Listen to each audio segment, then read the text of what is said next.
situation. Only that they were VP had a given. good performance. And for I you, think if Steve, anything, kinda, Yamich you was know, the you one who talked kind of about fell for behind, Redemption to and draw, not even and because he of his came play out was as that bad, just because of first his pick, hero. but Zayat's getting the Nyx assassin. Undying is so good early, One, but he who's falls showing off here, late game but two, so do you think hard. it's gonna get let through for game 2? I think one of the wild interactions we never actually touched upon this game was Nyx versus Luna. Even the most experienced players will suddenly get shocked about the fact that the bouncing glaives inside the push, the push going on in the bottom lane, where the bouncing glaives under a sentry ward, where the Nyx assassin gets spotted, he got insta-hit by Carapace, no reaction time for BKB, and the reason why Luna just got nuked down because of that small stun that kicked in. is one of the reasons why this Nyx Assassin is also really good against carry heroes in general. It feels like the Yeah, because attack speed, y'all want attack speed, right? And 7 and 1 stats already for I don't know, this game was a lot more even than I thought it was going to be. Assassin? I mean, keep on VP going had it for most of the game. Secret had their great spots, and then all of a sudden they just veteran level play by Poppy. We're going to jump to a break. When we come back, we'll have that draft ready for you.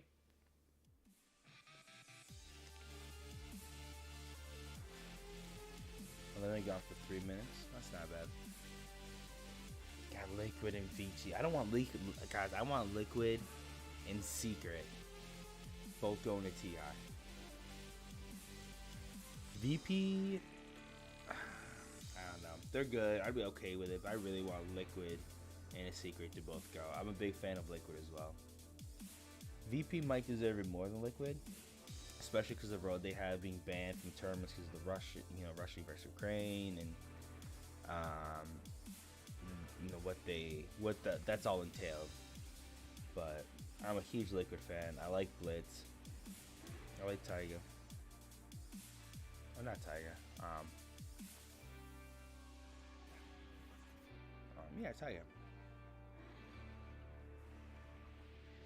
No, is Taiga the one that left them and went to OG? Am I getting my... what's his name? Team Liquid. I was having a wicked brain fart right now. I think Taiga's the one who went to OG. That's not who I'm thinking of. Who the heck am I thinking of? Insania. There we go. Insania. My bad, guys. My bad. Yeah, Liquid Insania. Alright, I'm gonna fill up my ice cream real quick. Get some water. I'll be right back.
With our shields and our swords, we pave the path to victory.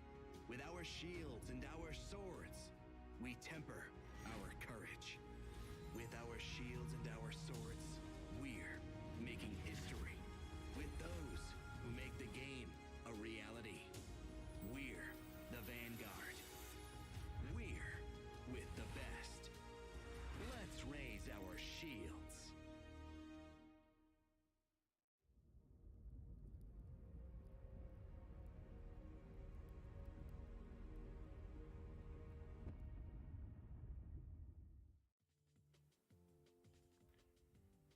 A spot at TI11 is on the line. Secret, if they can close out this game number 2, they will secure their ticket there, and they will be joining the other 18 confirmed teams. But it's not going to be easy. VP are also looking to make it to TI themselves. They're going to have to bounce back here in game number 2. And in your eyes, Kezu, even though there was that little bit of an outdraft, how do you bounce back? Where is the draft changes and the mental shift coming from? I think right now, again, it's important to just, take it one game at a time. Try not to I think if you're overthink it too VP, much. you're Maybe happy. even go about the fact that, the I don't game think you was change hard. anything. We still did really well.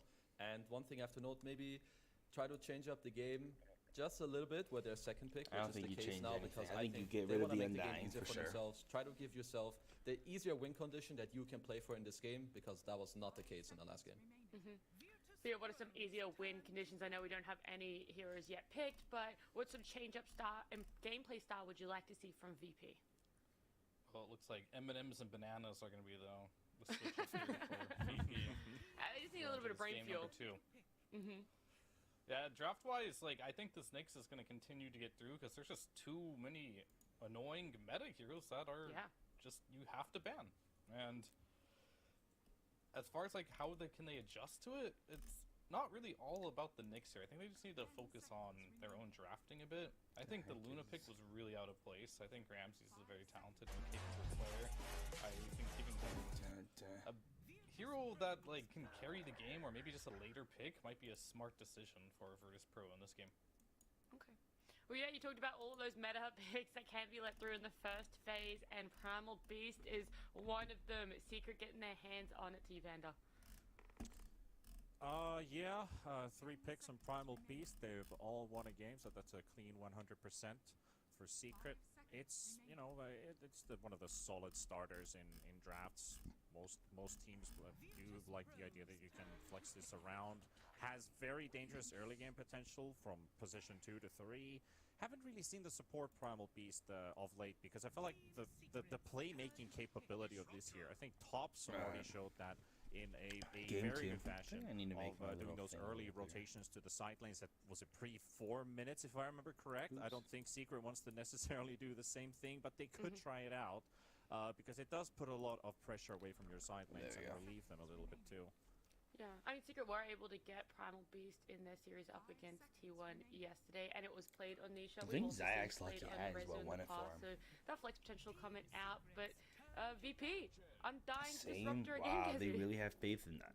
Yeah, I mean, the it's Disruptor, kind of just the bread and it's just the butter from Undying. Virtus I Pro. don't They get it. really like this opening. They have a pretty good track record, at least right now, when they do have these 2 heroes. One thing to note, I think Secret's response is good with the Chen. Last game when VP had these 2 heroes, they had the chance to ban the Chen in the second phase. This time Secret are like, nope, we won't give you the chance. We're gonna take the Chen here. And one hero I would love for Virtus Pro to ban, Chen unless they beast protect through. themselves very well against it, is like, And then because their just heroes looking to run don't him stand a back. chance. That's scary. Yeah, that's a good point. I think the Zoo meta for Secret with the Chens and the Lycans and the Enchantresses have been very deadly against their opponents they're playing against, and sitting in together with a Primal Beast, I would not want to play against a PB Lycan Chen. That would be a very rough draft to play against. Yeah, I mean, I definitely think I don't think it's the Lycan of old where you can just see 2 supports and pick Lycan. Normally when Secret did pick it, they saw at least one core matchup, namely the Morphling. But if they do pick a core that Lycan is good against, I definitely could see Secret picking that up for sure. It's looking like VP don't want to let too much Zoo through. The Beastmaster ban there. Any other I'm just trying to figure bans? who they're gonna go. They might run the I was just sniper gonna say back. second phase banning. They gotta make sure they have a 2 probably the That's most the important biggest part thing of I'm the worried draft about. here. It's usually just preference of the teams, and maybe they're thinking about what they want to pick, right? So at most we can kind of look into it and be like, they banned this. Maybe it's like a chess match in a way. They're trying to set up for a hero later in the draft here, or they're just choosing to like kind of cover heroes that are good against what they already have. You see on Virtus Pro here, Beastmaster, as Kazu mentioned, kind of like the Lycan, Beast, similar heroes. Good, we call them the Zoo, right? It's good against the Disruptor. It's definitely good versus the Undying too. So maybe they're going to continue that route, and that's their train of thought, and they'll just continue to ban that out. Or if they ban something that doesn't make that much sense now, it could be to cover up a future pick that they want to do later on in the draft. I mean, I think the Sniper one makes sense. Sniper could, yeah, that could make sense. That is banned out. The heroes from VP as well, once you see that Primal Beast come out, it does take away a couple options that they usually pick in the second phase. Dark Willow doesn't really fit in, even if you decide to flex that Undying as a 3, for example. The Willow is just not too great against the Primal Beast. The Silencer seems a bit weak-ish, especially once you have the Chen added into the mix, and they banned the Visage on the side of Secret. So you're only left with Tide and Doom that they've usually picked in the second phase, and Doom hasn't won a single game for Virtus Pro so far. two in their favor then? Because any insights you can give us while we are getting through what Fear has now branded as the boring part of the draft? This is the I would say part. there's Do you have the definitely still sniper some though? things So we they're can look obviously into. afraid So of the traditionally, sniper. when VP have picked these two heroes, you want to pick a core out of phase usually, because most often for them these will just be their two supports. I think similar to the last game. So you see the Chen, you kind of want to have an answer to it. There's the heroes such as Tidehunter, that I mentioned. They aren't really putting any Well, they banned the bans Batrider to themselves. protect That's this hero yet, so I'm not leaning too much towards them picking this hero. I do think it would fit their draft because you could lane the Disruptor in the off lane. It's maybe not super ideal against Chen, but it would allow your Undying to go into the safe lane. And then for Secret, it's not too easy to say yet, but they're most likely going to pick Xayah as hero in the next phase, and then they have to decide where this Primal Beast will go. If they have a very high value offlane pick, they will take it there. Otherwise, they're going to be picking their carry with their 4. Well, knowing that they're gonna then want to pick up. I wonder if they're gonna. They didn't ban the Zach's Luna. I hero, wonder if they're gonna run the back to Luna secret in too. the opening. They're Do probably you thinking about it because contemplate they the had such a good Nick landing Ban stage. hero, If they or switch are up you something still the else, same idea for it you can still that, work. Yeah, the zoo just needs to go. I don't. I mean, the Nyx assassin, like he has a good win rate, right? But I haven't seen it being like this hero just is, unstoppable. He just plays it well. He does his job really well, and Secret's a good team, and I think VP realized that as well. So they're not really just needing to ban that because we saw his Earth Spirit too. He had just as good of a game on Earth Spirit as he does Nyx Assassin. He just fits that role really well. It's not particularly the hero Clockwork. itself. That's a good But I do against like the how Zoo. VP is That's a making good some answer. adjustments in their draft. They banned the Sniper, a hero that was really good versus a Luna. Maybe they want to go a route like that again where they pick like kind of a stationary carry that Sniper's really good against. Very good versus the Tombstone as well. This Undying hero plus the Disruptor, really good for balling up and kind of making things happen on the map. But with this Clockwork pick, it kind of looks like they're going to be shoving this Undying into position 3 this game. I'm looking at the same. You haven't really played the Clockwork except for Yamich, so if they do decide to put the 3 Undying with the Clockwork, potentially going into one lane, you got a double melee set up here. Tombstone gets a bit of benefits as well with the Clockwork running people down. Potential for a good lane to punish the enemy carry. Secret's gonna have to put something in their lane that is able to survive this this double melee powerhouse that can basically just dive them under the tower. Like, you've got to be quick with reactions and rotations to save Secret safely. 10 seconds remaining. It's kind of obvious. More but comfort coming out. But yeah, how do you feel about the clock and how it fits into VP's strategy there, Keza, while we wait for Secret to pick up their 4th pick? It's okay. I'm still a little bit on the fence about the core Undying into Chen type of lineup, and I think there's a little bit of overlap between the clock and the Disruptor.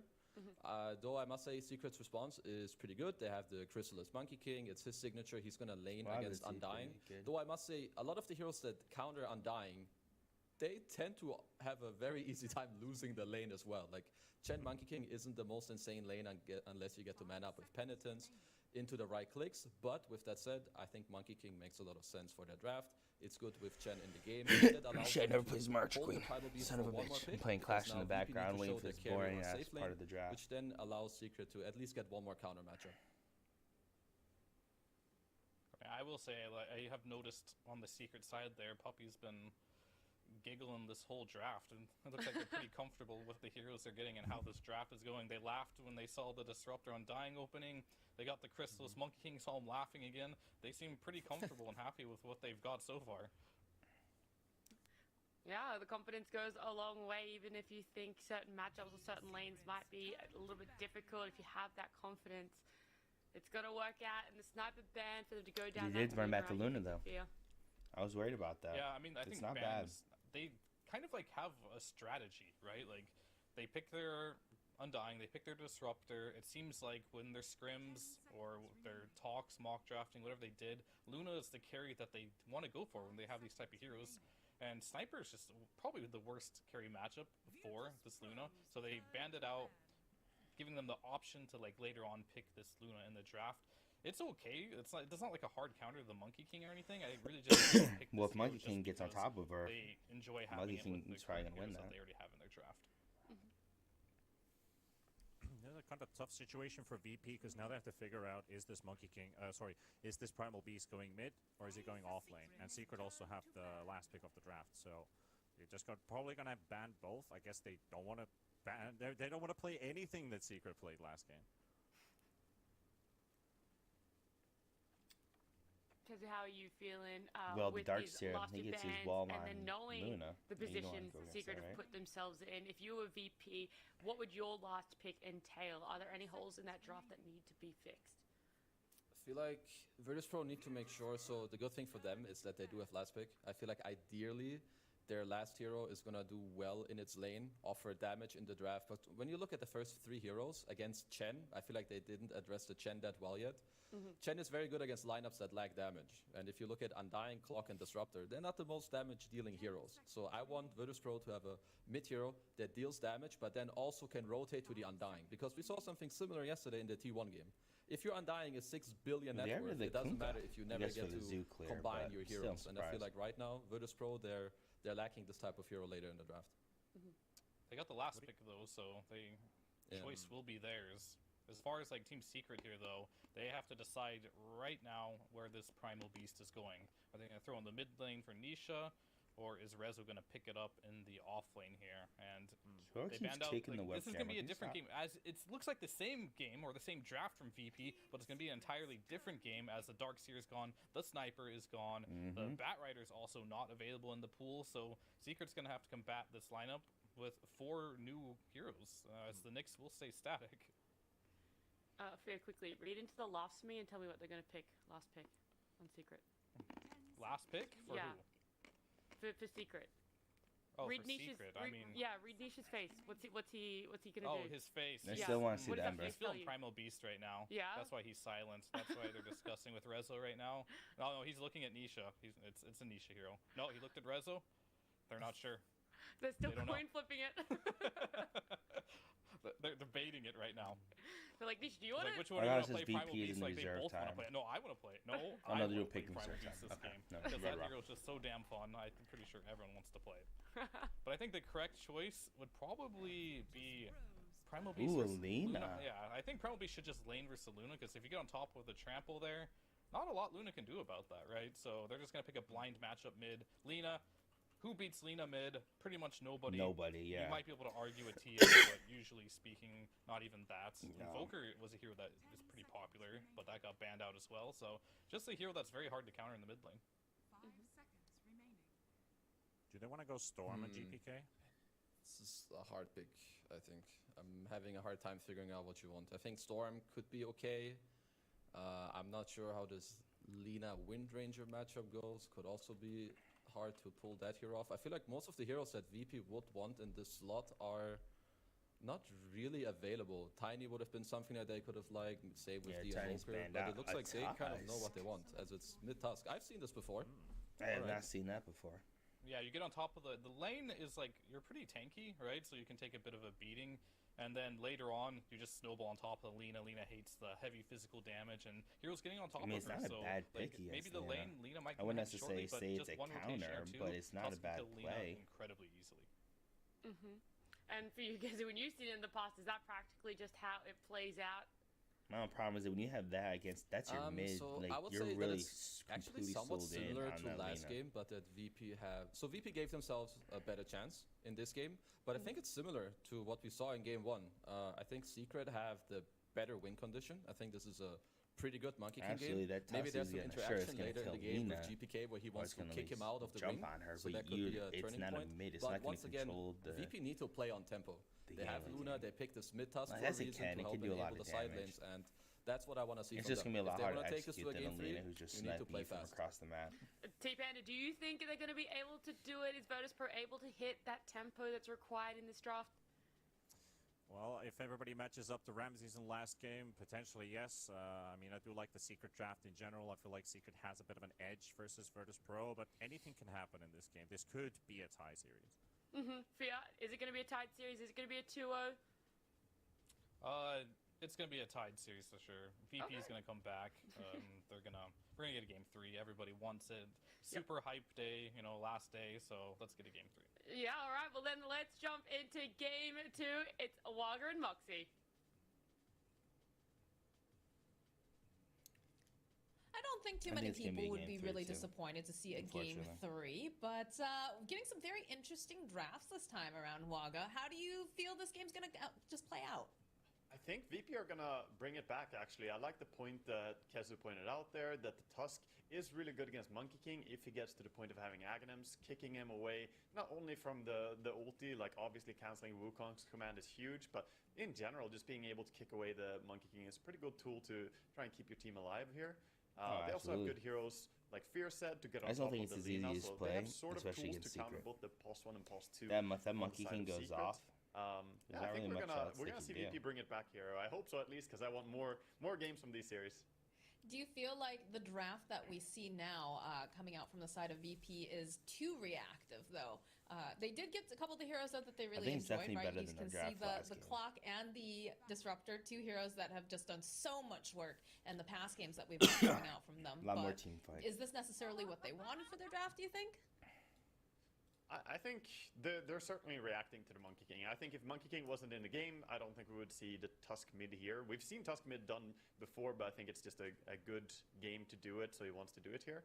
And since Lina's a hard hero to counterpick, as in getting a hero that wins against her in the lane, Tusk would do, quite as well as an Ember would, or as against a lot of other heroes would have done in the same situation. So I think VP have a nice mix between countering Secret and still having their own synergies.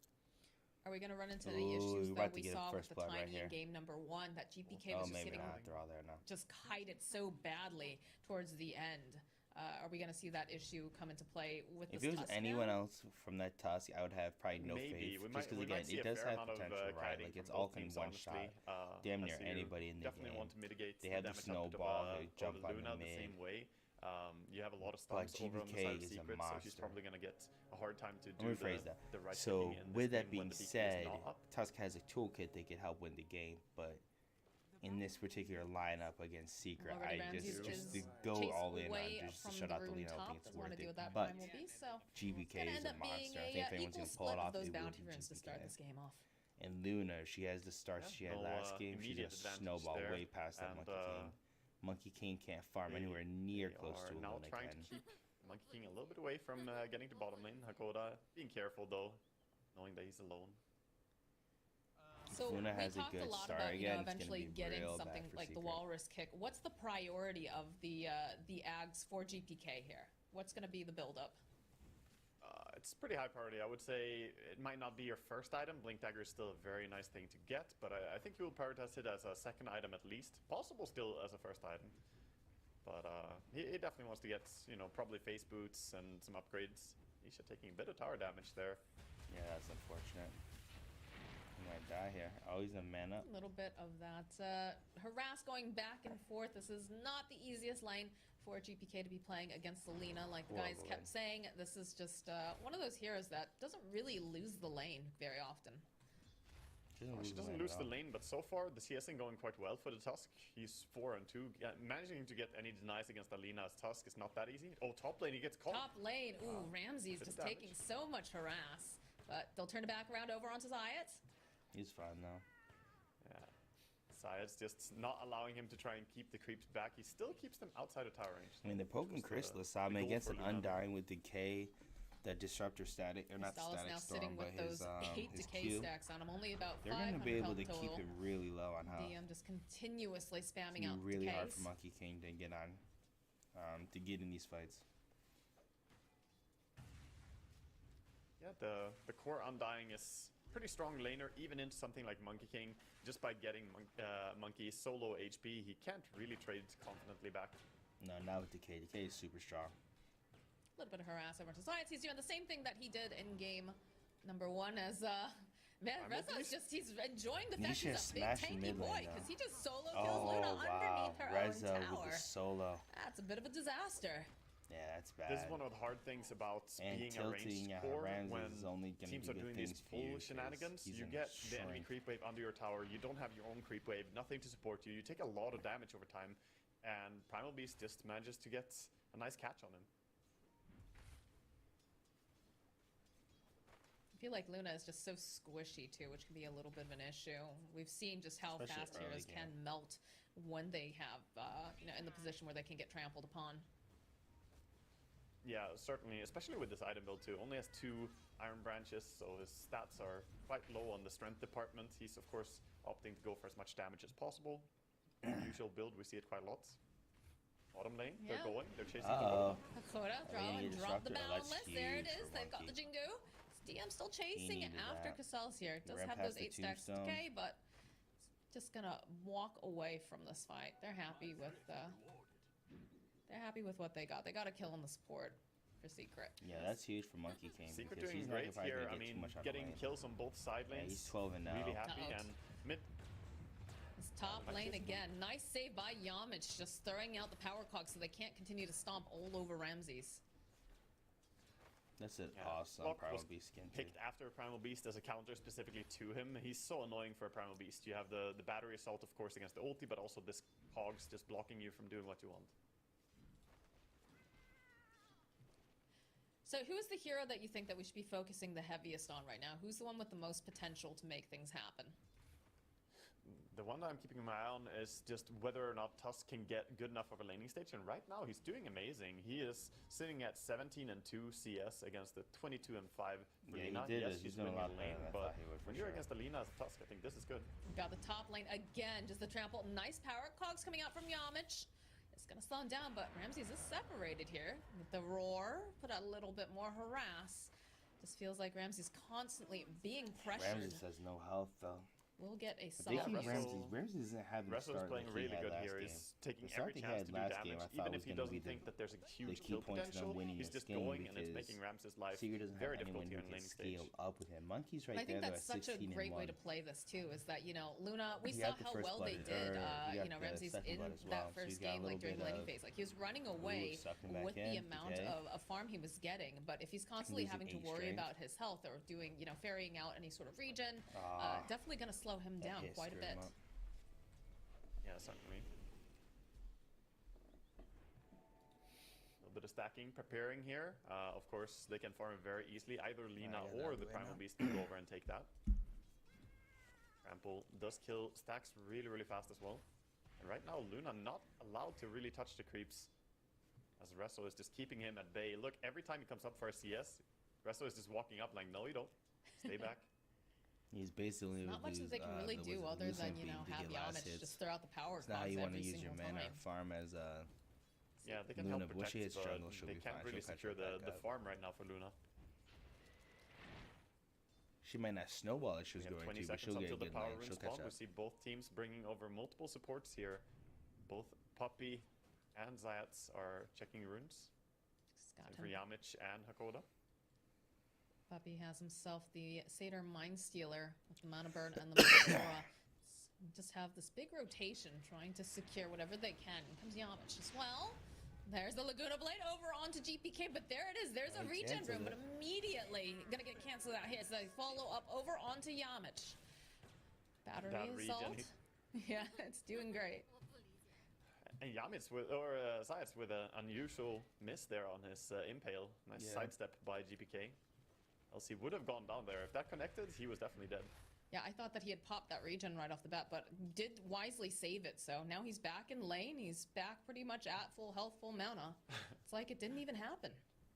Puppy with a deny on the bounty rune. No gold for you, Hakoda. Yeah, I'm a Herald. I definitely would have popped it.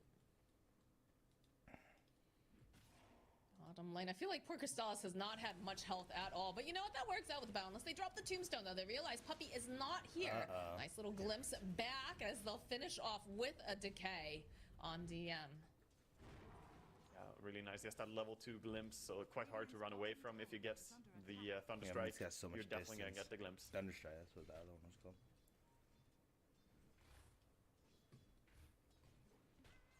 And yeah, DM is having a good start here on his Undying, but as the panel said, it can be difficult to transition a core Undying into actually doing stuff. Are they glimpsing him? They got him. They got him top lane. Also, the pressure being placed by Reza. Get the power cogs off. Not much mana though over here on Ramses. And again, he's so tanky. It's pretty difficult to do enough damage to this guy. They're doing pretty hard. Yeah, He uses Yamich has to though. babysit this this Luna all the time, make sure she doesn't just get run over. And Crystallis is making his way back to bottom lane. Fortunately, he is a Monkey King, so getting glimpse to base, not that bad. A little bit of that harass going back and forth here in top lane. They have the power cogs. It's just run right through here from Rezo, and they'll be able to clean up over onto Zayas, get a little bit of revenge here. In this top lane, while this is happening, they'll find a kill on DM in the bottom because they had a rotation to mid lane. Even more revenge served up there as he finally made his way Position back. 4 for position 3. GPK running to this top lane. Rezo clinging to his tower. They do have a creep wave coming in. They're going to open up with the snowball. And they're just going to start giving the hits. There it is. There's the punch. There's the shards. And that is a dead resolution. Yeah, nice runes so far for GPK. First with the region rune, then also getting that haste rune. He's having a fortunate game here. Rune spawning at the right places at the right time for him. And ping, nice LSA plus the Laguna. Okay, he's gonna just go for the punch and try to run away. Does have those shards. Got a little bit more damage, blocking on Science. And he back up there. He killed he went up there and he saw the stack on the big camp, but they don't really have a great tool to steal this. So there's a lot of gold there, and they know about it. But the best thing they could do is like try and bring Undying over with Tombstone. But this is just gonna go the way of Nisha. It's too late. Puppy grabbing himself that little satyr here and sending up towards the top lane. Has the cloak aura. And still holding on. He's got himself the Harpy Stormcrafter too. So seeing some different creeps picked up by Puffy depending on what is necessary in the situation. Yeah, Puppy, I mean, he's a very experienced champ player. He knows what creeps he wants to make the most use of. It's a little bit of RNG when you play champ. Mid lane. Oh, it gets revealed here. Now, Pagoda is nearby. We'll throw out the kinetic field and a glimpse just to make sure that can't have that Lena doing anything. Spike Carapace over on Zai. It's going to try to slow down GPK, but he still manages to get the final hit off. And there's a bottle service coming in fresh from Yamish. Yeah, so to get another kill, I mean, Tusk mid relies heavily on these kills. It's not a hero like Lena who can just pop into jungle and farm. So VP are the ones who want to play higher tempo right now, by far, I would say. Yeah. So trying to organize moves together with this Tusk. Oh man, I'm really enjoying just seeing like how they're enabling GPK this time around. Crystal's finds an opening on the bottom lane on DM, but do have movement over here in the mid lane. Good use of the Wukong there, and again, now they have level 6 on Zayats already on the Nyx Assassin, so he uses Vendetta immediately, looking to make a move towards mid. They're prepared for this. They do have several sentries down, so they'll chase after Puppy. Use the Hand of God. You see the teleports coming out immediately from the side of Secret. The glimpse play, though, coming in. We'll just let Crystallis back. Yamich taking a lot of damage. He's stuck over to the side. Most likely going to fall here as Rezo stomps all over him. 5 for 4. They get the kill on Puppy, and they also had used the Hand of God during all of that. Yeah, still good for VP, I think. There was big reactions forced, and they get even more kills, like we mentioned on Tusk. Top lane now looking to make something happen with Primal Beast and Nyx. Oh, nice play here with Zayats using the Spike Carapace again with those glaive bounces. There's nothing that Ramses can do against that. That hurts. So paired up with Rezo, they'll be able to go take this tower thanks to the Chen army. Piss him off Tough even more. game for this Luna. I can't believe we're gonna see it again after last game when they pushed high ground there with a Luna and got killed pretty much solo by the initiation, let's say, from Nyx, just doomed by Spike Carapace. We're gonna see it again, playing a carry that can get punished like this. So Science is if probably they were very planning to happy go Luna, I can't believe they didn't ban this the target Nyx. is a little bit easier to kill than an average carry would be. Reminds me vaguely of when every single game saw a Death Prophet and people started picking up Blade Mail to try to deal with the Exorcism. Because you just don't really have the control over, you know, where the ghosts are moving. Same thing with these glaives bouncing around, you know. The Nyx Assassin just such a solid choice against something like Elena. Yeah, it's difficult. Nothing you can really do about it as Luna, as you said. So he just has to be mindful about his positioning, where he's farming. Vision there. See all of VP moving towards the bottom area. They want this tower, but they're being constantly scouted out by this Nyx, having that silent impact of just running around and keeping tabs of the enemy. So Crystallis is gonna back out in good time. They also have a nice ward over here on the side, just spotting any sort of rotations. Which though need to be careful. Yeah, he walks right into the two heroes of Secret. Drop the Wukongs, and they'll be able to clean up. But while this is going down, Yeah, they but are they also take managing mid. to take the tower from the side of Secret to Yeah, I even don't know up if that it's worth it. equilibrium. They take mid on you. Yeah, Mint are being Yeah, they forced can. a little bit, but they're bringing heroes over. To get Tusk tier wants to 1 they defend. back. He I actually like went the choice, the choice of going Lena's for the Falcon really Blade on fat, Tusk Primal's before really the Blink fat. Dagger. It's actually quite a good item for Tusk. That 14 damage is not to be scoffed at when you have your crits from the Walrus Punch being 300% already. You read my mind, Waga. I was literally about to ask, like, so he looks like they went for the Falcon Blade. What do you think of that? But you already answered my question before I said it. New Got Oracle? the regen and rune on Yeah, Tusk as Oracle. well. Let's go. Tusk has gotten all these bonuses. That's Falcon, huge Falcon for Blade, him. though, is just a very popular item right If now. he A lot can of heroes that control we these previously rooms a didn't see little bit buy it better, are going for it. And it's gonna it feels cripple amazing to purchase, especially Tusk's game, 'cause a in lot of his tandem kills with that the came Soul off Ring of being those nerfed runes, in the he just same, keeps snagging them. patch. That just let a lot of people rune. open their eyes to this item. Luna's catching up Alright, though. well, With the Mask of Madness, 13 minutes she's hitting the in jungle. now. She's 2K lead going to the untouched. side of Secret. And it feels Who's gonna like keep farming this time that up? Ramsey's, I you have know, so many definitely babysitting her slowed a lot of the down. game. Bottom lane, though, the initiation over onto Zayas. It's already used that Spike Carapace, so he's not going to be able to survive this one. But it will He was- allow for Crystals to run away. Again, trying to be cute with the Spike Carapace initiation, sitting under the creep wave, expecting the decay to come out, but there was a sentry already. So the sentry made it that VP can just get the kill on him instead. Ooh, missed hook shot for Yamich. You know, it was just to scare them away, sort of thing, you know? Show that this is our jungle. Get out of here. Yeah, he displayed what he's capable of. I mean, we've seen what he's capable of. He's can play very, He's very getting well built on up. this Those are block some work. serious creeps. Secret's the heavy favorites now too. Secrets. They have a lot of creeps around mid from Oh. Shen and Lina with the right click damage. They are thinking if they can bring down this tower, but so many players from VP are sitting around. It's a scary move to commit for this. Especially into Disruptor, because if you start to fight, you can't run away. You need to take that fight, because whoever backs out is going to get Red blitzed. almost got his BKB. So they need to know that they're certainly strong enough. Smoke coming out from VP. Splitting up though, going different ways. And look at the ward coverage also here in this mid lane. They've got all the sentries down because they're not going to Lina let does not wanna themselves get get close jumped to that on Tusk with by everyone Zayas. missing. In fact, the sentry Showed just that about Dragon to Slave fall from off here in the far top away. portion, but you can tell that they're really taking this Nyx Assassin's threat seriously. They don't want to have it where he gets the jump. After last game, they better. I mean, he's Yeah. definitely displayed. He's looking here to increase his win streak even further. He was already, what was it, 6-1 at the start of the day? Yes. Panel said 7-1 now, so he's looking to make it 8-1. Yeah, in all this these stacks for game Nisha. right now. She's in. He's just gonna keep building them up. Now, important to note, the Blink Dagger is completed for GPK, so they've been enabling him quite a bit to make sure that he can get these items in good timing. I'd like to see them get aggressive. In fact, that's exactly what we're going to see happen as they smoke up over Yeah. on the side of VP.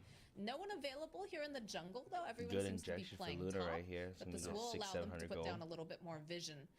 Oh, Crystales has to be careful. He's jumping around, but he's skittering around the division of this ward.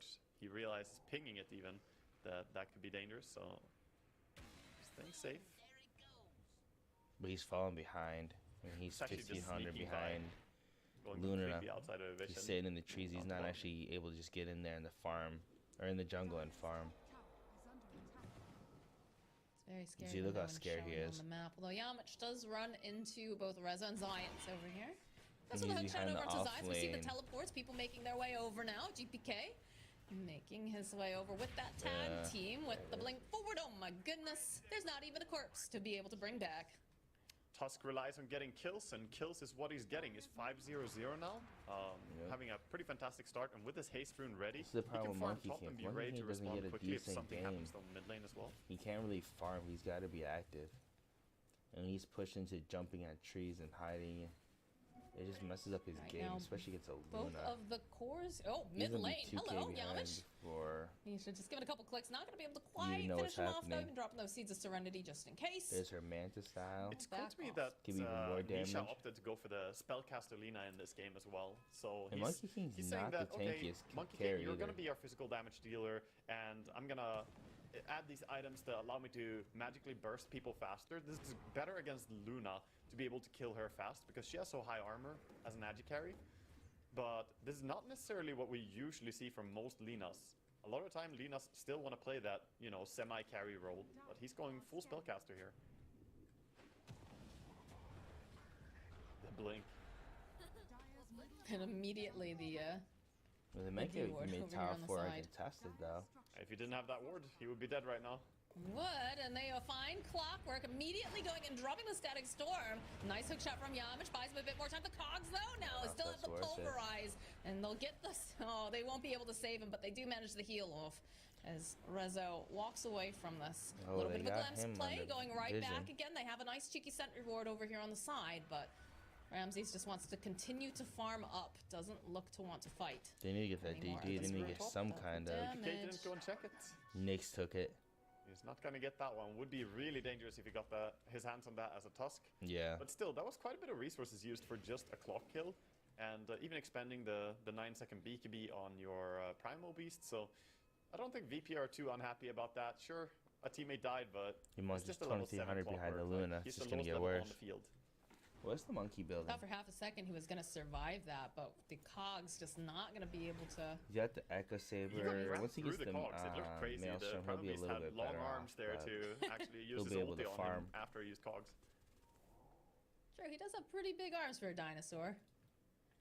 Personally, I'm a big fan of getting the Maelstrom Maelstrom before Rex with those itty bitty baby arms. TP's coming up to the top. They want to protect Crystallis. DPK opening up. Boundless run through. Hook shot comes out from Yamich. The separation of the fight. Followed up with a snowball. Yamich, though, having difficulty staying alive over the back lines. They lose GPK. That was a good play. Just the team was there. Secret, just realizing that they were going to try to make a jump onto Crystallis. That was a good play by Secret to be a good heads up play on Secret to know that that was coming. They have that top lane ward that hasn't been dewarded for Secret. Straight to Roche Pit, take away from Luna and GPK. A lot of heroes over and effectively bait this. Yeah, I mean, VP didn't get a single Roche last game, and then Secret gets the first one this one. So the Roche game is not going towards VP. They're getting the runes, but they're not getting the Aegis. His army does quite a bit of damage in this. And Puppy's doing puppy things, Wraith pack. Enough credit a lot of the times. They're so used to thinking that they're kind of weak in the jungle and we just go and kill them all. But when you add them onto your Chen, they can be quite formidable and give you some really nice. And this is like Puppy's clutching. I know the bands were good bands on VP. You know what they're gonna do, what heroes in meta, what they're gonna do. They bring down but Chen's one of those really puppy picks. Due to the bait that they get top, they just change the game. Like, no matter how much of an answer you have for it with the Luna. For the dust, like you're not going to be able to stop it 100% of the time. Rezo running into this over here. We'll get the glimpse off as a beautiful impale going over onto GPK. That one time that you and the teleport's coming out now from Crystallis, so they need to get the heck out of there. Looks like he's not going to commit. Well, we canceled it, just scared him away. Again, VP are the ones like, okay, your carry canceled TP. Now we're chasing again, going in, trying to get vision. GPK. Oh, they see Rezo with that. I think you just back up. With that rocket flare. Curious to see if they're going to make this rotation down. Yeah, they smoke up. They want to defend it. They want to see if they can get a wraparound play over on VP. Crystallis leading the charge. I'd like to say VP playing more under their wards than they did in the last game. Last game they went for a lot of aggressive moves that they didn't really have vision into, but there they sat back a little bit and tried to stay on their observer ward. They're going to forfeit the area now, so it might get dewarded. But overall, it feels like a good play, though. Secret have been a little bit they more read diligent. They knew something was coming. They got back into their own jungle. And I think play that was VP. part of the downfall for VP in the last game. They're just letting Luna farm up again. The only problem is that this game, Luna's able to keep it. It may not be Monkey King, but Luna's going to be able to stay up. Monkey King's now 3k behind Luna. Slap. Yeah, no hard not really gonna hard commit for something there. He did disassemble his Echo Saber to get the BKB on Crystallis, so having Aegis and BKB, he can make really aggressive moves, but on his own, he probably doesn't have the damage really to fast burst anyone. Oh, they knew it was there. Realizing Zayats is over here. They are going to get that BKB for Luna very soon, but the stall even will before ensure that the clockwork ends up dying. Good. There's the BKB though now for Ramsey, so if we're able to delay that gank, and he was able to pick up that item, because that is a huge power spike for the side of VP. Uh-oh, Lakota? They're chasing though, they want more. They're coming. I think you can hear the Jaws music from here. Not really. Pretty much. It's kind of back and forth. Again. Good place here, good reads there. Tranquil Boots upgrades. He's no poor Brown Boots disruptor, though he is going for the Aghanim's rush in this game. He wants to get that early. We see him go for different builds, different games. Hakoda just adapting to what he thinks is best for the game he's playing.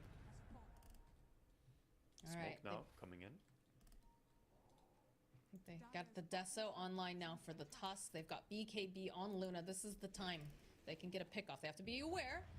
Black King Bar is still available over onto Rezo, so they're gonna have to stun lock him and pick it. And yeah, he just immediately pops all of your from Crystals over onto GPK. They pick up the Luna. They just start shaking her around in circles, going for the little bit of the safe. Snowball going over here onto Puppy. He's doing a lot. Hand of God comes out. The lose damage. They'll end up losing Puppy, though, thanks to that nice snowball coming in hot. As now they'll turn their attention over to Ramses. He manages to dodge with the Manta.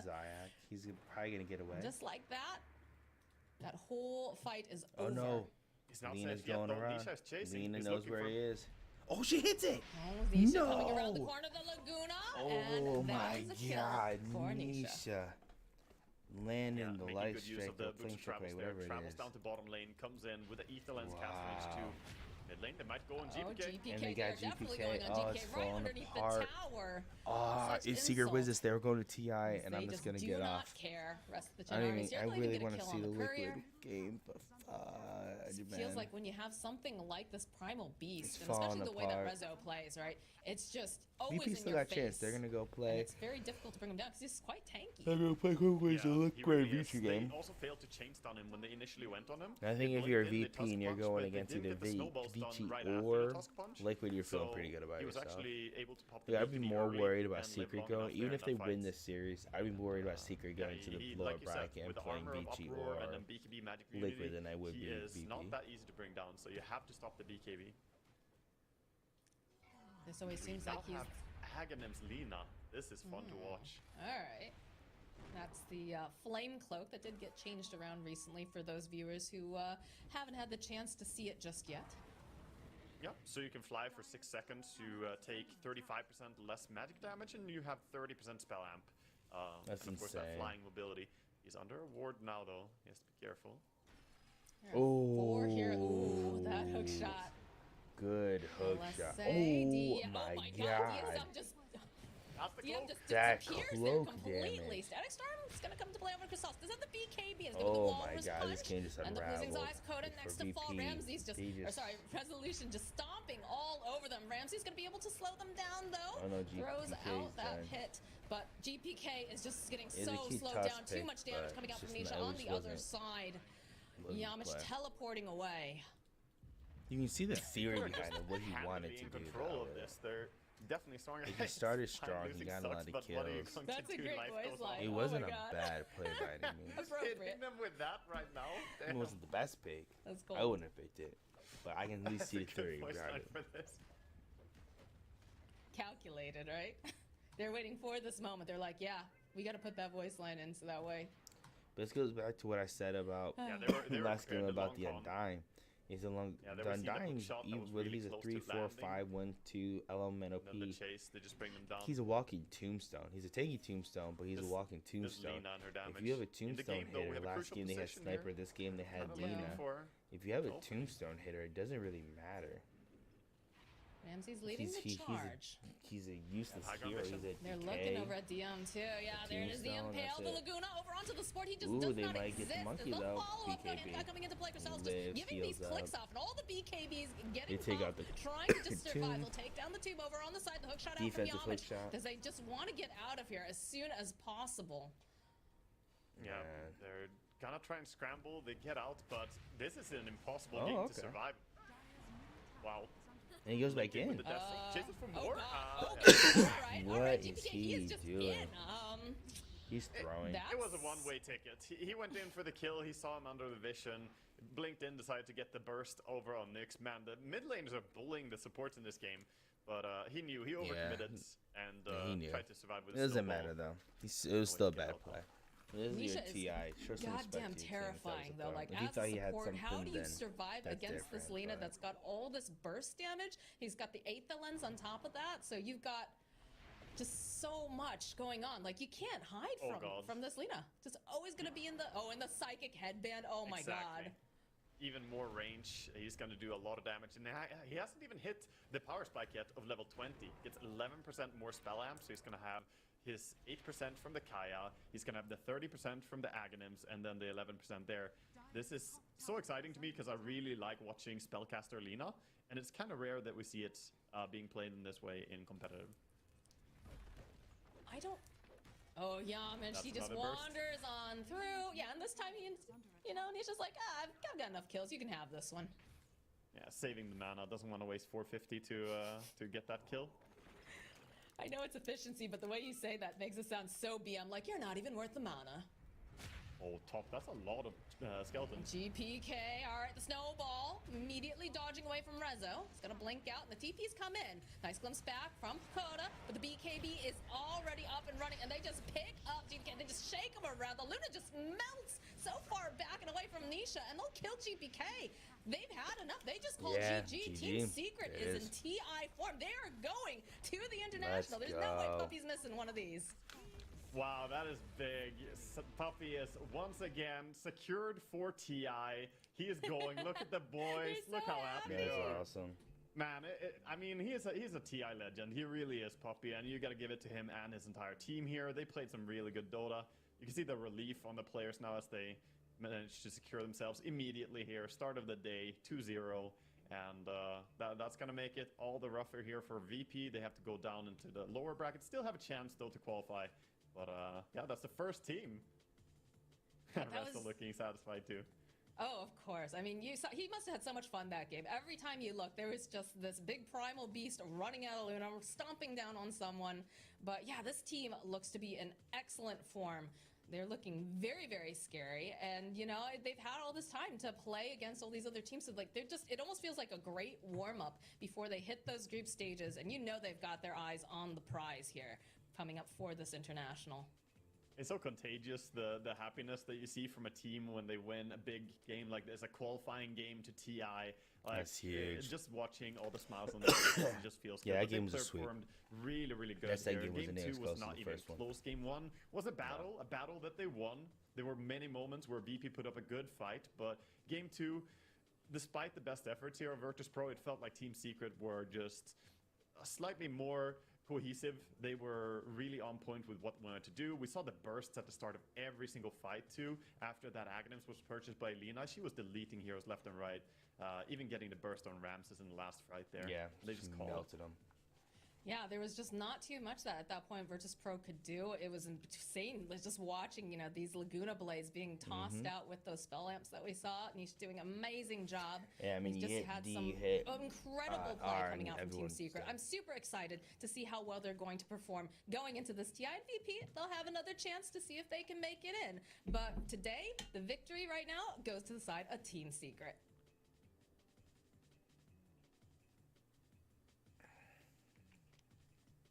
Thank you so much, Moxie and Waga. And I mean, Team Secret, they showed up. They knew that they wanted to win this. They wanted to make it all the way to TI-11, and that is what they've done. And that game 2 just proves it. Secret are looking in fine form. One of those last picks really coming out that we thought might have had some potential to do something, Kezu, was the Tusk on the side of now that it's past midnight, right? So in 3 days is going to be the group stage for TI. There wasn't really too much more that it could do. One thing I'm kind of is the invite teams like, are kind of wacky. Again, VP were doing fine early. Ramses is top of the net worth chart, and yeah, sure, the Tusk can do well later, but I feel like they never really got to it, like at all. Yeah. And then another matchup that happened is the Luna and Primal Beast one fear, which you definitely highlighted throughout the draft. Yeah, I mean, I was a little questioning. It seems like VP, they just seem like a preset strategy of theirs. I don't find Luna to be like the best hero against Primal Beast. You don't have a way to disengage. So the best thing to do against Primal Beast in the laning stage is either slow, stun, or just be able to disengage the trample. But Luna, one little Lucent Beam isn't enough. Yeah, look at that Hand of God heals right there. But if Clock ever leaves the lane, isn't holding your Tomb's stun is done immediately. It completely gets rid of Undying as a hero. Zayats on the Luna here, and this is a later pick Luna. We've seen it twice now. They're committed to Disruptor Undying, and I like the Disruptor. I think the Disruptor would work. I think there's nothing wrong with the Disruptor, but that Undying, there's just no reason to commit to that hero like that. He's not that great. Same with Luna. I think the Luna made a lot more sense in the first game than the second game, too. The Lina, please, Kezu. Like, the fact that Nisha can burst a hero like that on Lina. I mean, this legit for me is just... So I was not sure if he should go the magic build, but you can see here that it proves why. It's 24 minutes into the game, and there's a core Undying running close to you. he uses his little jetpack flying skill. He uses Q and his ult, and the core Undying is dead. It was actually quite crazy to see. And then in most of the fights that you saw earlier, basically, I think this game was It's one of those things where I would say you probably didn't want to use that in the beginning, or like in this game, just 'cause you want to save maybe what that Lena axe can do. VP run out of damage, even though but I mean, this is your TI game. If you're using it now, you might not get the TI. And Static Storm, like what is Ramsey supposed to do? And like GPK I think again, got tilted. he has this Ramsey top got network, tilted. but this is I feel like And see, going into not a this single game carry player too. in the world would have been able to win this game. Oh, that reality. Excuse me. Poppy, it is for sure. We will talk Going about into Secret a this little bit game, more, but if I was first, before we VP, do just keep ending, we're reset. gonna be Like seeing game 1 VP, was yours. Just later let's buy today whatever. as But I'm well. not They do going to have a that game second 2 with a chance to negative try and get attitude. their slot in That game 2 TI. is just And for stubborn. you Like, seeing alright, we're how gonna set a game game 1 1, and we'll then do game how much 2, of we'll a run it stomp back. it felt game 2 was, what little bits do you Didn't think that they really need to reflect on outside of the draft, and if there was any way for them to be able to pull games like this back? I think what Fear already mentioned about the Luna not being too impressive in this series was probably one thing that they might want to consider. What is the carry matchup we want to look for here? And in total retrospect, does Virtus.pro have to have something completely different as their full whole draft towards that lower bracket finals that they're going to be playing? They definitely need a bit of a reset here. Looked like they were a bit off edge after, like, probably Ramses was feeling a bit bad after that first game because he had a lot of impact, but his team did not have that much. So we could see that he basically was like, I want to give this hero another try. I want to see if it works out. And I mean, Ramses could have a better series later on today, but this one definitely looked a bit rough because VP just didn't have the tools to fight against Team Secret at all. Yeah, VP having that safety net down there in the lower bracket. Hopefully we'll have a look at this scoreboard, can see some of the items that Secret went in. But anyone else really standing out for you, Fear, outside of Nisha on that Lena, able to just burst heroes from 100 to 0? Probably just the drafting from Secret is really good. I think GPK had Chrysalis, the worst series I've seen in a while now. His top 2 heroes are going to be the Shadow Fiend and the Lena. I think Puppy taking away that Alina from GPK was really, really smart. They banned the Shadow Fiend early on, realizing GPK is more of a player that plays like the carry type of mids, right? He's very comfortable on them, and Secret did a really good job on keeping that away from GPK. And as we kind of like saw in the series, his impact in the early game was a bit limited, and they didn't scale very hard either. It feels like we've somewhat broken down this game, or at least a series for Secret, just how they were able to overcome Virtus.pro and get that TI slot. Typical GPK. For the whole last chance qualifiers, though, what has really stood out for you for Secret and their ability to be able to do this upper bracket run? So, first of all, their players are playing phenomenal. Can definitely not take that away from them, but I feel like their strategies, their preparation, I feel like they're just... I just feel like they're one step ahead of like their opponents. I feel like even like from first pick, they have a very solid win condition. Once again, they have the buffs with the Chen, Rave Pact, Mac, etc. It just feels very easy for them to play, and I feel like they just understand what to play for in their draft. You know, they know their win condition and they know their timings. Then they play good Dota, and then it looks like this. It's beautiful. It does look like this. And Fear, for you, do you think that last chance qualifiers, as Moxie put it, is a little bit of a warm-up for Secret? Are they more likely to do better in groups having these past 5 days? Or do you think there was a lot sort of revealed around them in the meta? I think every single team that I can remember that has gone through like some wild card or last chance qualifier type of like situation, they're warmed up. It's like kind of like winning a tournament in a way for them, right? They went through the group stage, they went through a playoff bracket, so in their eyes, like they're like the kings right now. They got first place in the last chance qualifier. They're feeling good. They feel like they just won a tournament, and that's serious momentum, and that's definitely carry over into like the group stage where they clearly, especially against good teams. I mean, they went against VP. Season, they went against Liquid was in there. I don't know if they went against them, but I mean, there's a lot of good teams in there. VP, was it Liquid, Secret, VG Gaming, to see the progress for Secret. But Fear mentioned a very key word there, T-Panda. It was that momentum. How much do you think that is going to be playing into it? I think it has it is a big impact that they're going to live off of. I mean, I think warm up is the key word here. they have a couple days break until they get to continue with the group stages.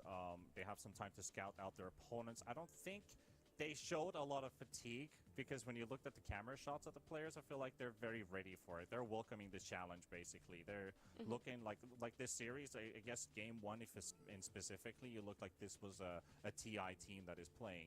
A team that was 3 times 5th place in DPC, a team that went 4th place in outside tournaments of the DPC, and now for this qualifier, I feel like Secret is ready to welcome the challenge. Yeah, I mean, it's a new iteration of Secret. They've proven themselves definitely here in the Last Chance qualifier. For they sure. belong in TI. They have gotten themselves a spot.